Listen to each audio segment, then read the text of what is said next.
The cathedral bells rang through the crisp autumn air, their sound cutting through the morning mist like a knife through silk. Inside St. Catherine's, 500 guests sat in hushed anticipation, their designer clothes rustling against the mahogany pews. Sunlight filtered through stained glass windows, casting kaleidoscopic patterns across marble floors that had witnessed a century of unions, but none quite like this. At the altar, Marcus Rothwell stood tall in his custom Armani tuxedo, his jaw tight beneath his practiced smile.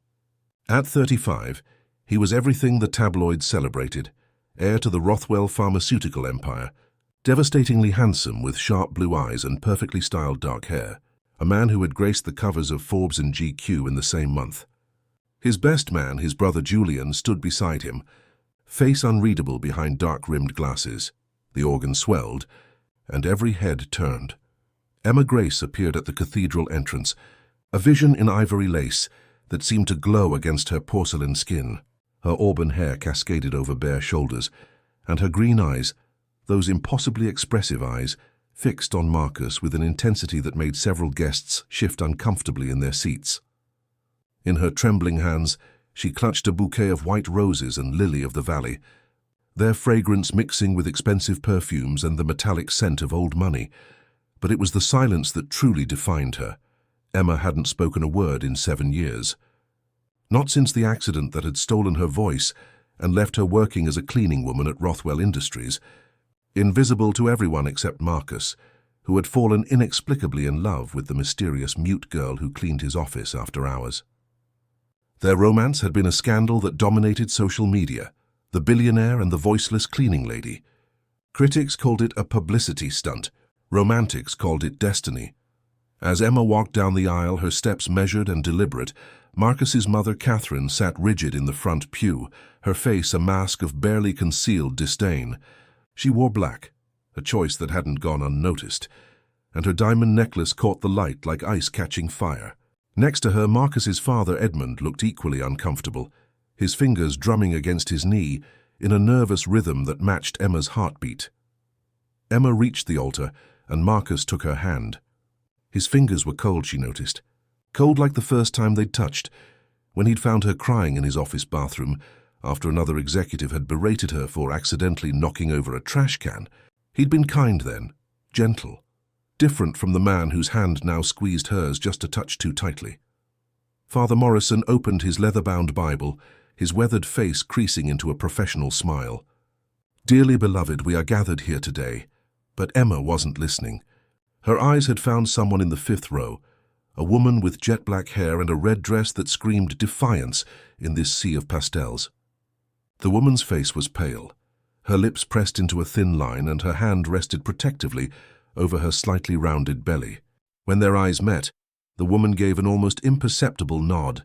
Emma's breathing quickened. If anyone here has reason why these two should not be joined in holy matrimony, speak now or forever hold your peace. The traditional words hung in the air like a challenge, a dare. The congregation held its collective breath, some hoping for drama, others praying for its absence.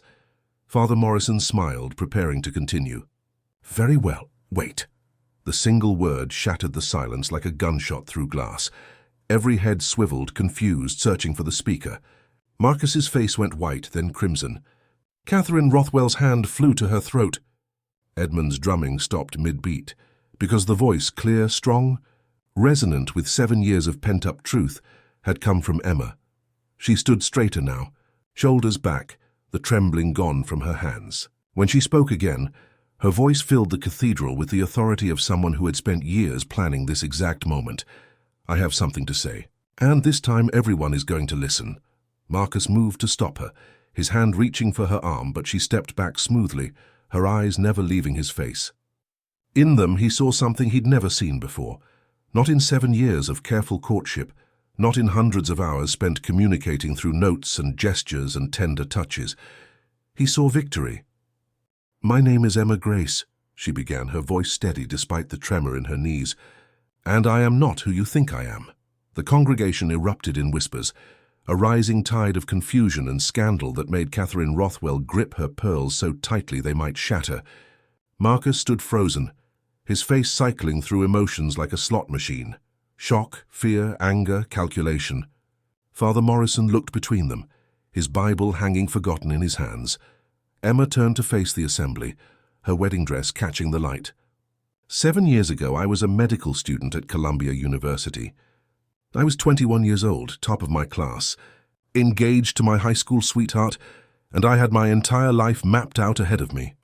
Her voice cracked slightly on the word engaged, and her hand instinctively touched her throat, a gesture so habitual that several people noticed. I was also working part-time as a research assistant at Rothwell Pharmaceuticals. Specifically in the trials division. She paused, letting the words sink in.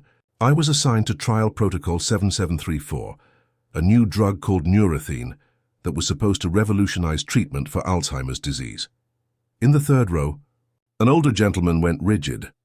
Dr. William Chen, Rothwell's former head of research, who had supposedly retired to his vacation home in the Hamptons 3 years ago. His wife touched his arm, but he didn't seem to notice. The early results were incredible, Emma continued, her voice growing stronger. Cognitive function improved dramatically in 90% of test subjects. Marcus's father, Edmund, was preparing to take the drug to FDA approval. The company stock was soaring on leaked reports. Everything was perfect. Edmund Rothwell stood abruptly, his face purple. This is preposterous. Security, sit down, father. Marcus's voice was quiet but sharp as broken glass. Edmund hesitated, then slowly sank back into his seat. Catherine's hand found his, their fingers interlacing like they were the ones needing support at the altar. Emma's eyes glistened, but she didn't cry. Except there was a problem. The trial subjects were starting to show severe side effects after 6 months, seizures, hallucinations, and, in 12 cases, 12 people whose names I still remember, complete neurological collapse leading to death. A collective gasp rippled through the cathedral. Someone's phone clattered to the floor. I discovered the discrepancies while cross-checking patient files against official reports. The deaths had been buried, attributed to pre-existing conditions or classified as unrelated incidents. But I knew the truth. These people had died because of neurethine, and Rothwell Pharmaceuticals was covering it up because the drug was worth billions. Emma's hands were steady now, all nervousness burned away by 7 years of banked fury. I did what any ethical researcher would do. I collected evidence. I made copies of the real data, and I went to the one person I thought I could trust, the young, idealistic executive who always smiled at me in the hallways, who once told me that his family's company had lost its soul and needed people with integrity to save it. She turned to face Marcus, and the look in her eyes could have melted stone. I went to you. Marcus said nothing. His jaw worked, muscles twitching beneath tanned skin, but no words came out. The irony wasn't lost on anyone. Now he was the silent one. You told me you'd handle it, Emma said softly, and for the first time her voice broke. You told me to meet you at your apartment that night, that we'd go to the authorities together. You said I was brave. You said I was doing the right thing. The woman in the red dress, the one Emma had noticed earlier, stood up, her hand still protective over her belly. Her voice rang out clear and furious. Tell them what he did, Emma. Tell them everything. That's my sister, Emma said, acknowledging her with a nod. Sarah Grace, former Rothwell legal secretary and the only person who never stopped believing me. Marcus finally found his voice. Emma, please. Whatever you think happened, I don't think, Marcus. I know. Emma's voice turned to ice. I went to your apartment that night. I had the evidence in my bag, flash drives, printed reports, everything needed to expose what your family had done. You opened the door in your expensive suit, gave me that charming smile, offered me wine. She paused, and when she spoke again, her voice was barely above a whisper. But in the cathedral's acoustics, everyone heard every terrible word. The wine was drugged. Catherine Rothwell made a sound like a wounded animal. Julian, the best man, took a step away from Marcus, his face ashen. I woke up 3 days later in a psychiatric facility, Emma continued, her voice mechanical now, as if reciting facts from a textbook rather than her own nightmare. I was told I'd had a psychotic break, that I'd been found wandering the streets incoherent and violent. My medical records showed a history of mental illness that never existed. My research credentials were revoked. My engagement was broken. My fiancé couldn't handle being with someone unstable. The cathedral had become a pressure cooker, silence stretched so tight it might snap at any moment. Emma's voice echoed off stone walls that had stood for a century, bearing witness to countless confessions, but never one quite like this. The facility was called Riverside Haven, Emma said, and Dr. Chen's wife gasped. She recognized the name. It was owned by a subsidiary of Rothwell Holdings. The doctors there specialized in one thing, making inconvenient people disappear into diagnoses. She turned slowly, making eye contact with different sections of the congregation, ensuring her words landed like arrows. They kept me sedated for 6 months. When I was finally lucid enough to speak, to protest, to demand a lawyer, they told me I'd been transferred there voluntarily after attempting suicide. They had papers with my signature, forged but expertly done. My family was told I was receiving treatment and that visitors would disturb my recovery. Sarah stood taller, her voice shaking with rage. I tried to see her for 8 months. They turned me away every single time. They said she was too fragile, too unstable, that seeing family triggered violent episodes. My sister never gave up, Emma said, her voice softening when she looked at Sarah. She lost her job at Rothwell for asking too many questions. She was blacklisted in the legal community. She sacrificed everything to find me. Marcus's hands had curled into fists at his sides. His best man, Julian, seemed to have disappeared into himself, staring at the floor as if he might find answers in the marble patterns. Father Morrison had given up any pretense of officiating, standing aside like a spectator at a play he'd never auditioned for. When they finally released me, after 18 months of hell, I was broken, Emma continued. And now the tears came, silent tracks down her cheeks that caught the colored light from the stained glass. The drugs they'd given me, the electroshock therapy they claimed was necessary for my delusions, it had all damaged my vocal cords and traumatized me so severely that I couldn't speak. Not physically couldn't, though they told everyone it was psychological trauma from my suicide attempt, a convenient side effect that ensured I couldn't tell my story. She touched her throat again, and this time everyone understood the gesture, a ghost of pain, a phantom of violation. But there was one thing they didn't count on, Emma said, and now her voice strengthened, clarion and clear. I got better. Slowly, secretly, I recovered. Aunt Sarah had kept copies of everything. My real medical records from before, character references, proof of my research credentials.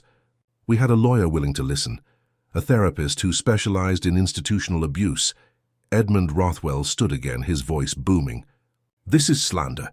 We'll sue you for every penny. With what? Emma's voice cut through his bluster like a scalpel. The evidence I'm about to present to the FBI. The 12 families who are filing wrongful death suits based on the documents I've preserved. The whistleblower complaint that was officially filed with the Department of Justice 3 days ago. The old man's face went from purple to gray. He sat down heavily, suddenly looking every one of his 70 years. Emma turned back to Marcus and her expression was almost pitying. You thought you were so clever. The damaged cleaning woman who fell in love with her savior. The mute girl who couldn't tell anyone about your family's crimes because she literally couldn't speak. It was perfect, wasn't it? Keep me close. Control the narrative, maybe even genuinely convince yourself you cared about me. I do care about you, Marcus said, and his voice cracked with what might have been genuine emotion. Emma, I never meant for any of this. You meant all of it. Her words were surgical, precise, devastating. You meant it when you drugged me. You meant it when you had me committed. You meant it when you visited me at Riverside with flowers and sad eyes, playing the concerned friend while ensuring the doctors kept me heavily medicated. You meant it when you orchestrated my release 2 years ago and coincidentally offered me a job as a cleaning woman, a position where I'd be invisible, where everyone would dismiss me as the poor traumatized mute that the generous Marcus Rothwell charitably employed. She stepped closer to him, close enough that only those nearest the altar could hear her next words, though the microphone pinned to Father Morrison's vestments caught everything. You meant it when you proposed to me 6 months ago, in front of cameras and crowds, making yourself look like a saint while ensuring I'd be bound to you legally, financially, unable to testify against you as your wife. You meant every single calculated, manipulative moment. Marcus's mask finally cracked. Oh, you have no proof, No one will believe the word of a mentally ill woman over the heir to a pharmaceutical empire. Emma smiled, and it was terrible to behold. You're right, which is why I've spent 2 years collecting evidence, recording conversations, documenting everything with the help of a very dedicated FBI agent who specializes in corporate fraud. She pulled a small device from her bouquet, a digital recorder that had been hidden among the flowers, including this entire conversation, including your implicit admission just now that you knew about my commitment, including the fact that you didn't deny anything I've said. The cathedral erupted. Guests stood, shouting questions, pulling out phones. Catherine Rothwell was sobbing into her hands. Edmund sat frozen, staring at nothing. Father Morrison backed away from the altar, as if the whole structure might collapse. And through the massive oak doors at the cathedral's entrance came 4 people in dark suits, their FBI badges glinting like promises of justice. Sarah pushed through the crowd to reach her sister, wrapping Emma in her arms. "You did it," she whispered. "You actually did it." But Emma was watching Marcus, watching as the federal agents approached him, watching as his face cycled through denial and anger, and finally, terrifyingly settled into cold calculation. This wasn't over. Men like Marcus Rothwell didn't go down without a fight. "There's one more thing," Emma said, her voice cutting through the chaos. The lead FBI agent, a woman in her 40s with steel-gray hair and eyes that had seen too much corruption, raised her hand for silence. Surprisingly, the crowd obeyed, perhaps sensing that the show wasn't quite finished. Emma stood in the center of it all, still in her wedding dress, still holding her bouquet, but somehow transformed from bride to warrior. "The drug trials weren't just about money," she said. "That's what I thought at first. Cover up 12 deaths, push through a billion-dollar drug, maximize profits. But it was worse than that." She looked at Dr. Chen, who had half risen from his pew. "You knew, didn't you, Doctor? That's why you really retired. Not because you wanted to, but because you couldn't live with what they made you do." The old scientist's face crumpled. His wife stared at him in horror as he nodded slowly. "They told me it was for the greater good," he whispered. "That 12 deaths were acceptable losses if Neurathine could eventually save millions." "Except Neurathine was never meant to save anyone," Emma said, her voice gentle now, almost compassionate toward the broken man. "It was designed to create dependency. The improvements in cognitive function weren't cures. They were temporary enhancements that required continuous treatment. Patients who started Neurathine would need it for life, generating perpetual revenue. And the side effects? Those appeared in people who tried to stop taking it." The FBI agent's eyes narrowed. "You have evidence of this?" "Every email, every memo, every deleted file that Edmund Rothwell thought was gone forever."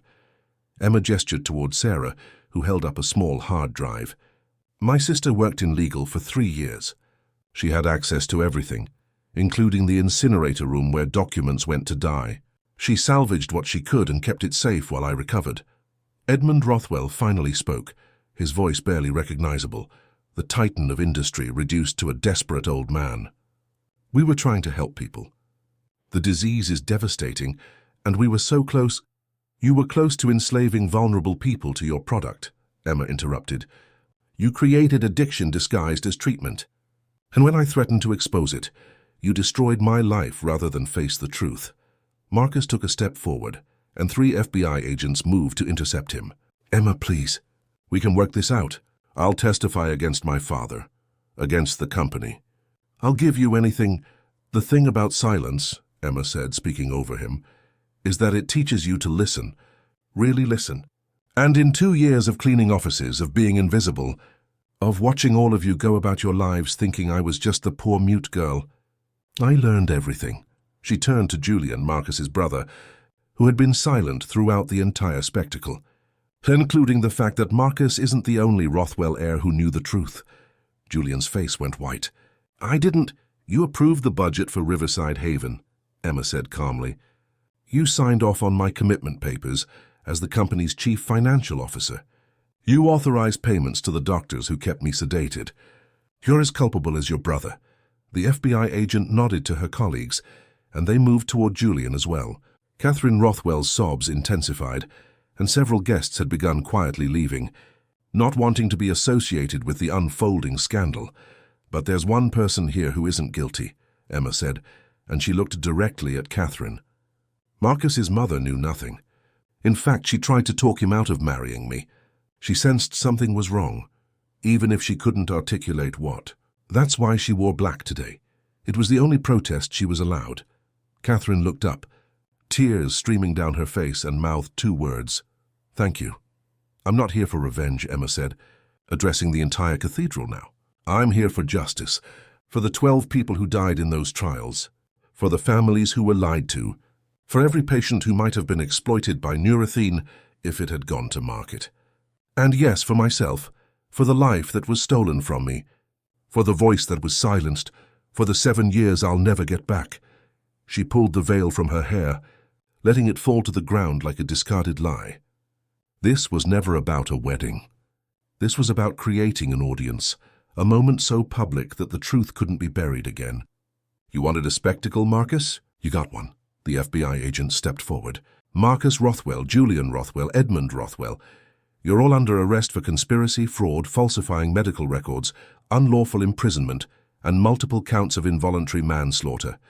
You have the right to remain silent."